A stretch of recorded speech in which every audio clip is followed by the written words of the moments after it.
지난주에 권세에 대해서 우리가 좀 보고 다 보지 못하고 마쳤는데요. 우리가 공산주의 사회가 아니잖아요. 그래서 공산주의 사회 안에서는 사실 예수를 내 마음대로 믿을 수가 없거든요. 중국만 하더라도 뭐 종교의 자유가 있다고 얘기는 합니다. 제가 처음에 이제 중국을 갔을 때가 1993년도였던 것 같아요. 겨울에 중국을 수교하고 얼마 되지 않아서 갔었었는데 한 달 동안 있으면서 자유롭게 다녔어요. 뭐 자전거 타고 여기도 가고 저기도 가고. 하지만 종교의 자유가 있다고 얘기하지만 그 당시만 하더라도 지금은 조금 나아졌다고 얘기해도 그 당시만 하더라도 공산당원이 삼자교회에 같이 들어가 있어서 설교문도 검토하고, 그러니까 설교할 때 하지 말아야 될 말들을 빼는 거죠. 뭐 성령이 충만함을 받으라든가 뭐 이런 것들을 다 검열한다고 하던 때였거든요. 삼자교회 안에서도 하나님의 은혜가 있고 지하교회도 뭐 가정교회도 있고 많이 있지만, 또 얼마 전에는 몇 년 안 됐지만 제가 친한 목사님도 중국 남부에서 대학생들 대상으로 거의 20년 가까이 사역을 하다가 중국 공안이 다 알고 있대요. 이 사람이 뭘 했고 누구를 만났고, 그래서 정보력이 대단한 것 같아요. 그런 걸 다 알고 있다가 한번 선교사들을 한번 다 쫓아낸 적이 있어요. 다 나오셔가지고 선교사님들 중국에 다시 들어갈 수가 없으니까 뭐 태국으로도 가고 뭐 이제 중국 사람들은 여러 곳에 많이 있으니까, 제가 아는 목사님도 이제 태국으로 가려고 지금 준비하고 계세요. 근데 어쨌든 종교의 자유가 우리는 그렇게 제약받지는 않고 있잖아요. 물론 이제 가정마다 좀 다를 수는 있죠. 제가 첫 번째 예수 믿는 사람이라고 한다면 가정 안에서 좀 반대하시는 것들이 많이 있었겠죠. 부모님이 예수 믿는다고 하면 뭐 그것은 큰 문제가 되지 않지만, 부모님이 예수를 믿지 않고 내가 처음 예수 믿는 사람이라고 한다면 아마 가정 안에서도 참 여러 가지 어려운 문제를 겪고 예수 믿게 되었겠지만, 그래도 공산주의 아래서나 또 모슬렘 하에서나 예수를 믿는 것과는 조금 다르다고 생각이 들어요. 과연 로마 시대와 같이 예수를 제대로 믿을 수가 없고 예수 믿는 것 때문에 잡혀가서 죽기도 하는 이런 상황에서, 그러면 과연 그 권세에 대해서는 우리는 어떻게 받아들이고 어떻게 생각을 해야 되는 것이냐, 고민을 해야 될 필요가 있습니다. 지난주에도 잠깐 말씀드렸지만 여러분도 고민해 보셔야 돼요. 우리가 그런 상황이 아니기 때문에 그런 상황을 상상을 해가지고 생각하는 건 좀 무리가 있다고 생각이 들지만, 어쨌든 성경은 뭐라고 말씀을 하고 있느냐면 하나님께서 주신 권세에 대해서 순복하라고 말하고 있어요. 근데 그 당시에 로마서가 기록했던 그 당시의 권세는 로마를 말하고 있거든요. 로마가 본격적으로 박해를 시작한 건 아니었어요. 그 당시만, 로마서를 쓸 그 당시만 하더라도 유대인들 중에 유대주의자들이 있거든요. 예수님을 십자가에 못 박아 죽였던 그런 사고를 가지고 있던 사람들이 여전히 있었기 때문에 메시아가 오지 않았는데 왜 예수가 메시아냐? 우리는 인정할 수 없다. 근데 예수 믿는 사람들이 계속해서 늘어나니까 유대주의자들이 자기의 힘과 능력으로는 그리스도인들을 박해할 수가 없거든요. 그리고 로마가 처음에는 앞장서서 그리스도인들을 잡아 죽이지 않았거든요. 괜히 종교적인 이런 부분들을 잘못 건드리면 로마에 또 상당한 피해가 갈 수 있기 때문에 건드리지 않았는데, 유대주의자들이 자꾸 로마를 꼬드기는 거죠. 저것들이 황제를 섬기는 사람들이 아니라 예수라는 사람을 섬기는 사람이다. 어떻게 한 나라의 황제가 둘일 수 있냐, 왕이 둘일 수 있냐, 이런 식으로 계속해서 공격하게 했죠. 근데 어쨌든 우리가 그런 시대를 살아가고 있지는 않지만, 우리가 이 권세에 대해서, 하나님께서 세워주신 권세에 대해서 어떻게 받아들여야 하는지는 분명하게 생각을 우리가 정리를 할 필요가 있습니다. 쉬운 부분은 아니지만 마태복음 28장 말씀을 보도록 하겠습니다. 마태복음 28장 18절에서 20절 말씀인데요. 예수님께서 지상 대사명이라고 하시는 말씀을 하시는 것인데요. 마태복음 28장 18절에서 20절 말씀을 제가 읽어보겠습니다.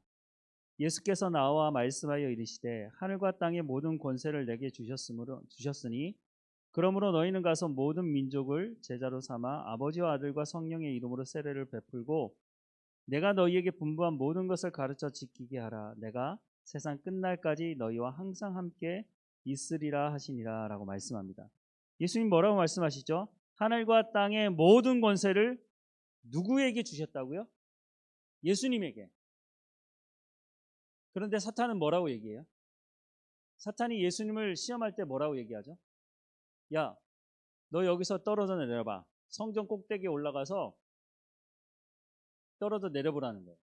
그리고 온 천하 만물을 보여주면서 야, 나한테 절해봐. 그럼 내가 이 모든 것을 너에게 줄게. 근데 그 말이 맞나요?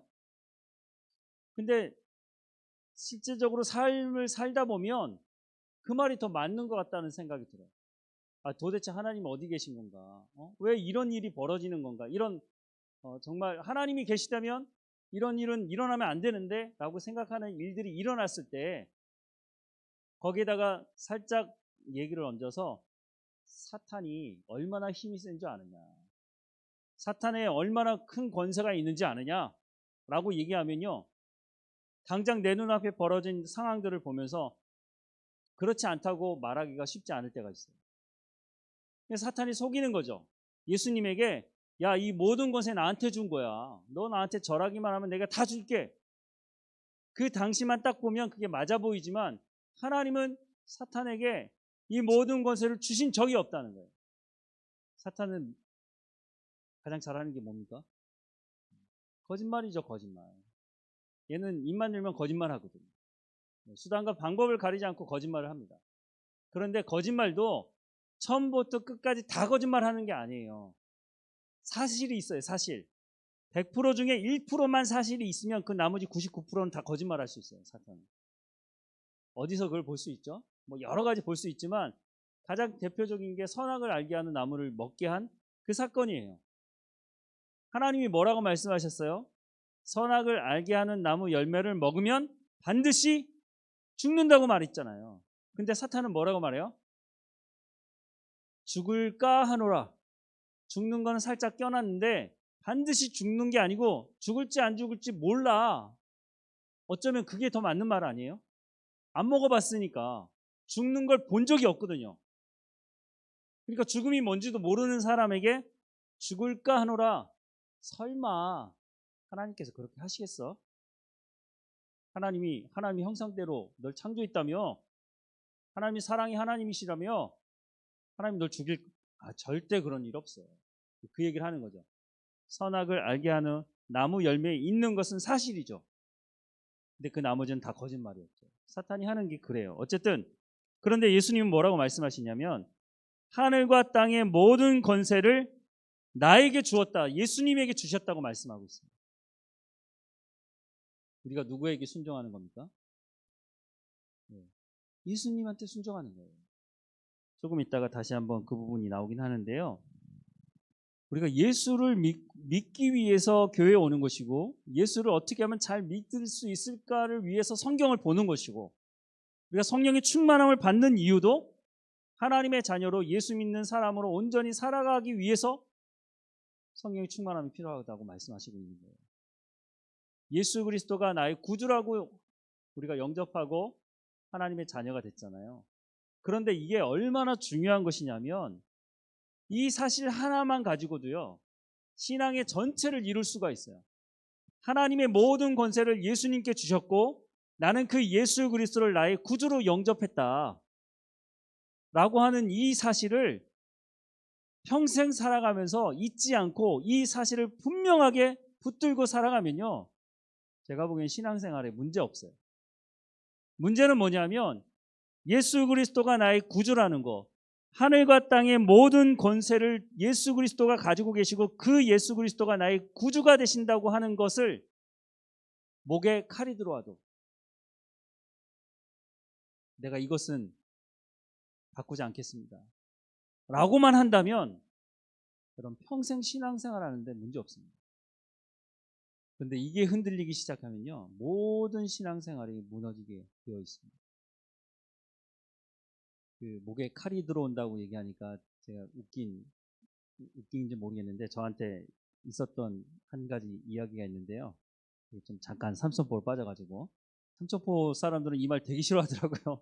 제가 아는 분이 삼천포에 있어서 한번 갔는데 그런 말 하지 말라고 하던데 어쨌든 제가 이제 대학교를 들어가서 요즘 코로나 때문에 오리엔테이션이라고 하는 것도 뭐 안 하잖아요. 근데 이제 보통 이제 대학 입학하기 전에 오리엔테이션이라고 해서 이제 가게 돼요.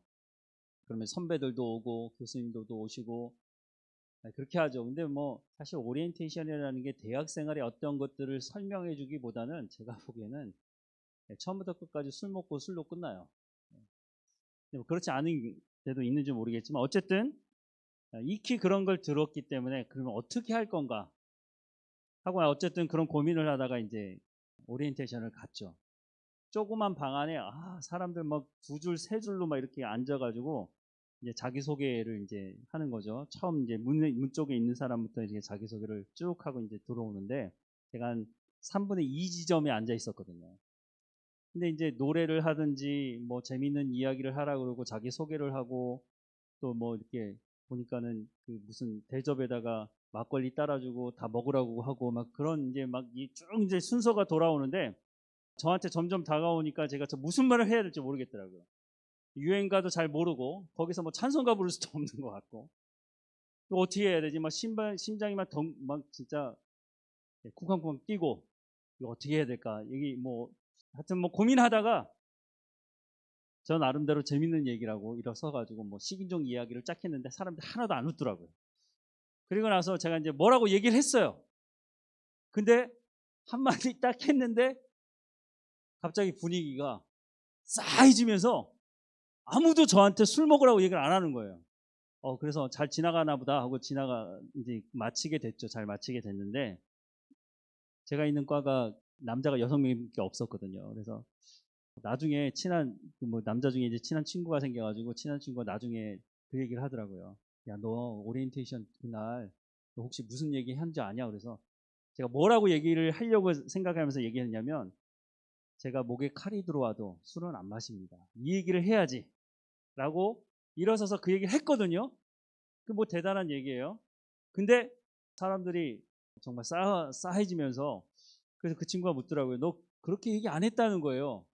목에 칼이 들어와도 술을 안 마신다고 나는 그렇게 얘기했는데 그랬더니 그 친구가 너 그렇게 얘기 안 했어. 내가 뭐라고 그랬는데 그랬더니 내가 칼은 먹어도 술은 안 마십니다. 네, 그랬다 그러더라고요. 그러니 누가 저한테 술을 권하겠어요. 하여튼 그런 일이 있었습니다. 네, 하여튼 무슨 얘기하다 거기 갔습니까? 다시 돌아와서 예수 그리스도가 나의 구주라는 거, 목에 칼이 들어와도 이거는 내가 바꾸지 않겠습니다. 초대교회 성도들이 그랬죠. 내가 순교의 현장에 있어도 예수 그리스도가 나의 구주라고 하는 이 사실 자체는 내가 바꿀 수 없습니다. 이것을 바꾸지 않았기 때문에 로마가 뒤집어졌고 이것을 바꾸지 않았기 때문에 오늘 우리에게까지 이 복음이 전해지게 된 겁니다. 예수 그리스도 안에 그 권세가 있기 때문에 그 권세를 믿는 사람들이 심지어는 죽음을 앞두고 있다 할지라도 나는 이것을 바꿀 수가 없습니다. 왜냐하면 예수님께서 모든 권세를 가지고 계시니까. 나는 그 권세 있는 예수 그리스도를 나의 구주로 영접합니다. 심지어 내가 그분 때문에 그 예수 그리스도를 믿는 것 때문에 내가 죽음에 이른다 할지라도 그분의 약속의 말씀이 여기서 끝나지 않고 영원한 하나님의 나라가 있고 내가 그곳에 갈 것이라고 하나님께서 약속하고 계시기 때문에 나는 예수님을 부인하지 않습니다. 그 고백이 바로 예수 그리스도께서 모든 권세를 쥐고 계시기 때문에 우리가 말하듯이 생사화복을 주관하시는 하나님이라고 말하지 않아요? 그분께서 우리의 생명을 주관하시고 모든 권세를 가지고 계시기 때문에 내가 지금 여기에서 지금 고난이 있고 지금 고통당하고 심지어는 순교의 자리 가운데 나간다 할지라도 예수님께서 그 권세를 가지고 계시기 때문에 이것이 끝이 아니라고 말씀하시는 그분이 나를 영원한 하나님의 나라로 인도하실 겁니다. 이것이 바로 우리가 예수 그리스도의 권세를 인정하는 것입니다. 조금 전에도 말씀드렸지만 누가복음 4장 5절부터 8절에 보면 사탄이 이렇게 말했어요. 마귀가 또 예수를 이끌고 올라가서 순식간에 천하만국을 보이며 이르되 이 모든 권위와 그 영광을 내가 내게 주리라. 이것은 내게 넘겨준 것이므로. 누가 넘겨줬어요? 넘겨준 적이 없어요. 하나님은 사탄에게 이 권위를 넘겨준 적이 없어요. 자기가 거짓말하는 거예요. 물론 영적인 존재니까 우리보다는 또 다른 부분이 있겠지만 이 거짓말을 하는 것이죠. 예수님이 그 말씀에 속아 넘어가지 않으시죠. 하나님만 경배해라. 모든 권세가 하나님으로부터 나오는 것이니 하나님만 경배하라고 딱 끊어내시는 것이죠. 이스라엘 백성들 중에 이스라엘 사람들 중에 왕이 되는 사람이 나올 때 그 왕은 어떤 왕이 되어야 하느냐? 하나님께서 주신 권세를 주셨을 때 그 권세를 어떻게 잘 유지할 것이냐? 성경은 이미 말씀하고 있습니다. 신명기 17장 18절과 19절 말씀에 보면 그가 왕 위에 오르거든 이 율법서의 등사본을 레위 사람 제사장 앞에 책에 기록하여 평생에 자기 옆에 두고 읽어 그의 하나님 여호와 경외하기를 배우며 이 율법의 모든 말과 이 규례를 지켜 행할 것이라. 20절에 그리하면 그의 마음이 그의 형제 위에 교만하지 아니하고 이 명령을 떠나 좌로나 우로 치우치지 아니하리니 이스라엘 중에서 그와 그 자손이 왕에 있는 날이 장구하리라라고 말씀하고 있습니다. 왕이 됐다고 절대 권력을 휘두르는 그 자리에 갔다고 교만히 행하지 말라는 것이죠. 하나님께서 너를 왕으로 세워주셨으니까 하나님의 말씀을 듣고 그 말씀에 순종하라는 것이에요. 지금도 마찬가지입니다. 간혹가다 우리가 기도하면서 예수 믿는 사람이 대통령이 나오게 해달라고 참 많은 분들이 기도하셨죠. 또 기도하고 계시겠지만 그래서 장로님이 대통령이 되기도 했잖아요. 근데 왜 이렇게 욕을 많이 얻어 드시는지 모르겠어요. 어쨌든 하나님의 말씀을 더 가까이 했더라면 그러지 않았을 텐데. 기독교적인 관점으로 성경적으로 관점으로 봐도 잘못된 부분이 참 많아요. 속이고 거짓말하고 어디 성경에 그런 것이 정당화되는 것이 있어요? 하나님의 말씀을 아무리 최고의 권력자의 자리에 간다 할지라도 그리스도인이라면 무엇을 해야 되느냐면 그 권세를 하나님께서 주셨으니까 하나님의 방법대로 그 권세를 사용할 수 있도록 하나님의 말씀을 가장 가까운 데 두고 그것을 가지고 통치하는데 그 말씀대로 사용하라고 말씀하고 있는 것입니다. 왜냐하면 권세는 하나님으로부터 나오는 것이기 때문에 자기가 잘나서 자기가 무엇인가 능력이 있어서 그 자리에 간 것이 아니라 하나님께서 주신 것이니 그것을 잘 다스릴 수 있도록 하나님의 말씀을 중심으로 이것을 하라고 말씀하고 있습니다. 작게 보자면 가정도 마찬가지예요. 나중에 또 가정에 대해서도 보겠지만 정말 행복한 가정을 모든 사람들이 이루기 원해요. 하나님께서 가정 안에 질서를 주셨어요. 여자분들은 기분 나빠하실지 모르겠지만 하여튼 성경이 그렇게 말씀하고 있으니까 제가 뭐 다른 거짓말을 할 수 있는 건 아니니까. 남편과 아내와의 관계를 하나님께서 말씀하고 있어요. 정말 지혜로운 아내라면요, 남편이 아무리 자기보다 학벌이 낮고 하여튼 자기보다 좀 모자라더라도 성경적인 원칙으로 하자면요, 남편이 결정할 수 있는 권한을 주셔야 해요. 성경이 그 질서를 말하고 있거든요. 근데 이 질서가 바뀌면은요, 가정이 성경적으로 행복한 가정이 되기가 쉽지가 않아요. 조금 더 넓혀보면 교회도 어때요? 교회도 마찬가지인 거예요. 하나님이 주신 질서가 있어요. 이 질서를 뒤집으려고 하면은요, 반드시 문제가 생기게 돼 있어요. 더 나가서 회사도 마찬가지고 나라도 마찬가지인 거예요. 하나님께서 권세를 주셨다는 것은 이건 질서를 주신 것이거든요. 근데 내가 하나님을 인정한다고 말하는 것은 하나님이 부여하신 이 질서를 인정하고 거기에 순종하는 것이에요. 물론 권위자가 잘못할 수 있어요. 그러면 그것에 대해서 성경의 말씀을 가지고 얘기할 수 있어야 되겠죠. 하지만 그냥 들이받고 무조건 그냥 다 뒤집어 엎겠다. 그건 하나님의 방법이 아니라는 것이에요. 하나님께서 주신 권세라면 내가 그것에 대해서 불순종한다면 그럼 결국 하나님에 대한 불순종이 될 수 있는 거거든요. 신중할 필요가 있는 것이죠. 어쨌든 이 권세가 쉬운 문제는 아니지만 우리 가운데 주어진 이런 부분에 있어서 우리가 하나님께서 주신 것이라면 거기에 순종할 마음과 태도와 자세를 가지고 살아가야 한다는 것입니다. 자, 그 다음으로 볼게 지식과 지혜의 분야도 하나님께서 다스리는 주권이 있다는 것입니다. 야고보서 1장 5절부터 8절 말씀을 보면 너희 중에 누구든지 지혜가 부족하거든 모든 사람에게 후히 주시고 꾸짖지 아니하시는 하나님께 구하라. 그리하면 주시리라. 오직 믿음으로 구하고 조금도 의심하지 말라. 의심하는 자는 마치 바람에 밀려 요동하는 바다 물결 같으니 이런 사람은 무엇이든지 주께 얻기를 생각하지 말라. 두 마음을 품어 모든 일에 정함이 없는 자로다 라고 말씀을 하고 있습니다. 아마 신앙생활 오래 하신 분들은 이 말씀을 한두 번쯤은 꼭 들어보셨을 거예요. 또 언제쯤 이 말씀을 대체적으로 얘기하느냐면 수험생들 시험 보기 전에. 저도 들어본 적이 있어요. 교회에서 수험생으로 대학 시험 보기 전에 이 말씀을 하시더라고요. 너희 중에 누구든지 지혜가 부족하거든 모든 사람에게 후히 주시고 꾸짖지 아니하시는 하나님께 구하라. 그리하면 뭐라고요? 주신다고 말씀하고 있잖아요.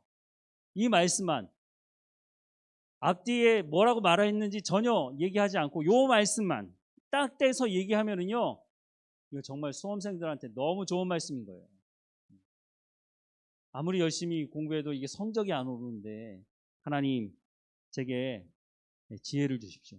근데 이 지혜를 또 지혜하고 지식은 좀 다른 거거든요.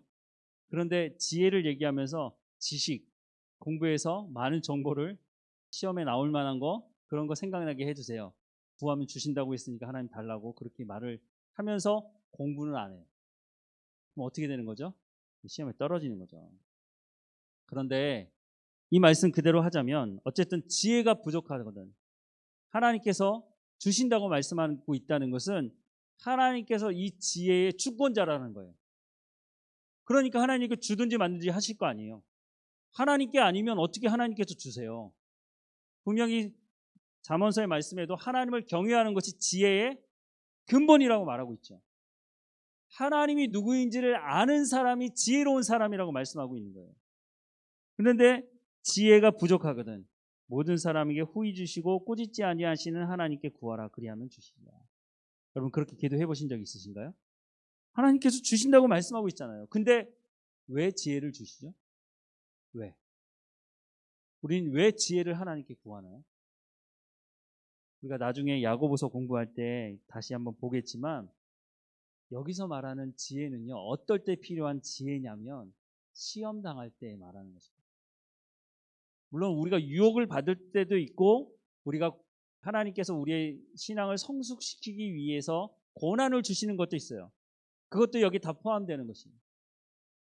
모든 시험 중에 우리가 그 시험을 극복하고 이겨낼 수 있는 지혜를 하나님께 구하라는 것입니다. 근데 이게 무엇과 연결이 되느냐 하면 하나님이 예수 그리스도를 이 땅에 보내신 바로 예수 그리스도가 주라는 것, 이것과도 연결이 됩니다. 예수 그리스도가 모든 권세를 가지고 계셨다고 아까 말씀을 드렸잖아요. 우리는 그 예수 그리스도를 영접했고 우리는 그 예수 그리스도를 믿어요. 물론 하나님의 주권도 믿어요. 하나님이 이 모든 것을 구원을 계획하시고 예수 그리스도께서 실행하시고 이 모든 것을 우리가 받아들이고 믿어요. 그런데 문제는 우리의 삶에 우리가 예수 그리스도를 영접했는데도 불구하고 예수님이 모든 권세를 가지신 분임에도 불구하고 우리의 삶에 고난이 있다는 거예요. 우리가 예수 그리스도를 믿는다고 말은 하지만 내 죄 때문에 시험에 빠지기도 해요.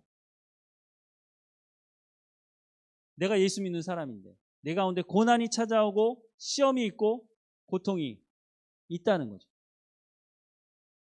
그것을 어떻게 극복해 나갈 거냐는 거예요. 죄가 있으면 회개하면 되겠죠. 근데 죄가 없음에도 불구하고 욕과 같이 고난당하는 일이 우리의 삶 가운데 있단 말이에요. 내가 누구에게 해코지하지 않고 내가 누구에게 죄를 짓지 않았는데 내 가운데 내가 의도하지 않은 어떤 고통과 고난이 내 삶을 엄습할 때가 있단 말이에요. 뭐 어떻게 할 거냐는 거죠, 이것을. 하나님께 아무리 부르짖어도 하나님께서 응답하시지 않는 것 같기도 하고, 그럴 때 이 지혜, 시험을 이길 수 있는 지혜를 하나님께 구하라고 말씀하시는데, 제가 보기에는 여기 핵심은 예수 그리스도가 우리의 구주시라는 것입니다. 이것을 붙들고 가는 거죠, 끝까지. 아무것도 보이지 않는 캄캄한 어둠 속을 걸어가는 것처럼 보이지만 예수님이 나를 구원하신 분이고 나를 영원한 하나님의 나라로 인도하실 분이라고 하는 이 사실을, 이것을 믿고 온전히 따라가면, 고통 중에서, 고난 중에서, 그러면 우리가 이 시험을 극복하고 우리가 성숙한 그리스도인으로 한 걸음 더 나아갈 수 있게 된다는 것입니다. 결코 쉬운 문제는 아닙니다. 우리가 막상 고난 가운데 있을 때, 예전에 2주 전인가요? 생명에 대해서 말씀을 드릴 때도 내 가운데 문제가 생겼을 때, 그때 객관적으로 나를 보면서, 그래, 예수 그리스도가 나의 구주이신데 내가 지금 이런 고통이 있고 나의 이런 아픔이 있지만 이것으로 내 삶이 끝나지 않아. 나에게는 영원한 하나님의 나라가 약속되어져 있어. 그것을 믿음으로 고백하는 것이 사실 쉬운 문제는 아닙니다. 먼저 튀어나오는 말이 뭐겠어요? 하나님, 왜 하필이면 접니까? 하나님, 내가 보기에는 그 사람은 나보다 훨씬 더 잘못한 게 더 많은데 왜 그 사람은 건강하고 잘 사는데 왜 나는 이렇습니까? 누구든지 할 수 있는 고백이에요, 사실은. 예수를 믿든 예수 믿지 않던 사람들이지. 하지만 내가 예수 그리스도를 구주로 영접한 사람이라면, 하나님께서 내 삶을 주관하시는 주권자라고 고백한다면 하나님의 뜻을 우리가 어떻게 다 할 수 있겠어요? 욥이 고난당하면서 자기의 결백을 얘기하고, 친구들은 너 분명히 죄가 있어, 그러니까 죄가 있으니까 회개하고 돌이키면 하나님께서 너를 회복해 주실 거야. 아무리 그렇게 욥이 그 얘기를 들은다 할지라도 자기에게 그게 납득이 되지 않거든요. 나는 내 자녀들이 잔치를 벌이고 무언가 잘못된 일이 있을까봐 그 다음 날이 되면 자녀들의 이름을 위해서, 자녀들을 위해서 내가 한 사람 한 사람을 위해서 다 번제를 드렸고, 나는 하나님의 거룩한 삶을 살아왔는데 도대체 이해가 안 되는 거죠. 근데 그 현상만 보자면 욥은 분명히 죄 지은 게 있어 보이는 거예요. 왜냐하면 그 당시 사람들 세계관은 인과응보 세계관이 있었어요. 죄를 지으면 하나님께서 심판하시고, 하나님 말씀대로 잘 살면 하나님께서 복을 주신다는 거예요. 근데 성경이 말씀하는 중요한 세계관 중에 하나예요. 여러분, 신명기 28장을 한번 나중에 읽어보세요. 하나님께서 이렇게 하면 말씀에 순종하면 복을 주시겠다고 말씀하고 있고, 하나님 말씀에 불순종하면 어떻게 한다고 말씀하고 있어요. 하나님께서 뭐 그 복을 주시는 것만 저리 가라 할 정도로 그냥 하나님 심판하신다고 막 얘기하고 있잖아요. 그 말씀대로라면 욥은 분명히 죄가 있는 게 맞아요. 그런 친구들은 계속해서 그걸 얘기하는 거고, 욥은 저는 죄가 없습니다. 저는 결백합니다. 친구들하고 얘기가 안 되니까 어떻게 해요? 하나님 앞에 나가는 거죠. 하나님, 나의 결백을 하나님께서 좀 증명해 주세요. 근데 이 모든 상황이 끝날 때까지요, 욥은 몰라요. 하나님의 나라에서 어떤 일이 있었는지 전혀 몰라요.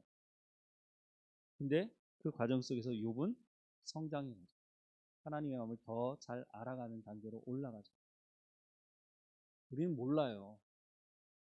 욥기 말씀을 보니까 아는 것이지, 기록된 말씀을 우리가 지금 보니까 아는 것이지, 내 삶에 일어나는 일들에 대해서 내가 어떻게 다 알 수 있겠어요? 하나님께서 말씀해 주시지 않으면 알 수 있는 방법이 없어요. 그런데 분명한 건 우리의 삶 가운데 고난이 있고 고통이 있다는 거예요.